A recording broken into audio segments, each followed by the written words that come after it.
Good day, my friend. This is Jack. I'm back to Hong Kong in my studio. I want to talk a little bit about my previous trip in Shaanxi province in mainland China. That was up north. So this is the first trip I took my bike on the train and visited around. So I have some tips to share with you. First, let's start with the train ride. So basically, it's very convenient to take the train to visit places around in China. If it's a super long distance like what I did from Hong Kong to Xi'an, it's a little bit long. It's almost a day trip. But if you travel in this province between the cities, it's very convenient. It's so cheap. Sometimes when you take the normal speed train, it's just like costs nothing. The 3-hour ride costs about $4. Another one is noise cancelling headset. This is very handy when you want to take a nap. When you travel on the train, sit there, just have some personal moment. I found it's quite convenient for me to listen to music or podcasts along the way. It's quite nice. Just relax.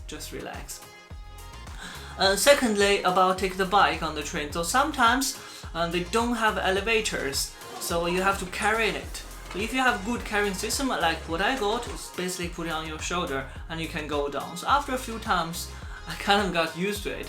But most of the train station, especially the high-speed train station, they have the elevators you can take. So it's not too bad.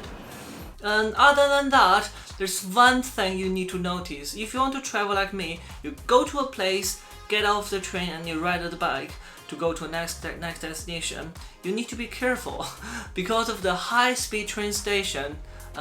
For some cities, it's relatively far away from the city center. For example, the one in Xi'an is a good 16 to 18 kilometers from the train station to the town center. So if you got really tired of the end of the day and you go for another 15k on the bike and carry your luggage, it's not that good. But sometimes when you go to a smaller city, it's right in the city center. And so for one episode, I literally beat Zoma when he was on the car and I just rode. So it depends on where you go. The distance is normally reasonable, but if you're good biker, it's not a problem. Let's talk about the bike. So the bike ride, I also use some apps. For example, this one. Don't know if you can see it.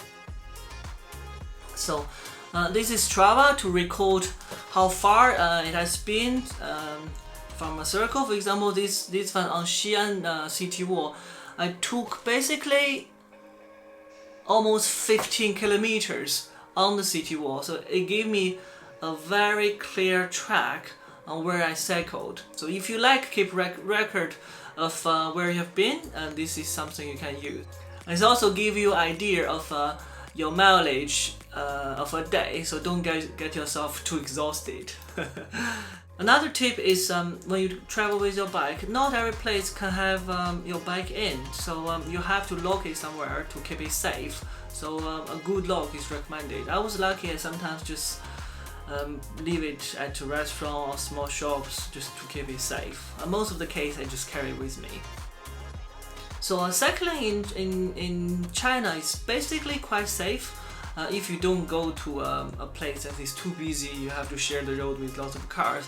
And some of the smaller cities is so pleasant to cycle, You have your back lane, especially for you, and it's basically nobody on it some of the time, so you can really enjoy it, see the view, see the culture, see the people's living. I think I will do more of this in the next trip. Okay. Coming next, I'm going to the neighboring province of Shaanxi. Yeah, this one now is Shaanxi, but next one is Shaanxi. This is only one A missing, but it's a neighboring province. It's full of culture and history, and it was famous for coal mining, lots of pollution. I also want to see if that's still the case. So stay tuned to watch my next adventure and like our page and subscribe. Bye.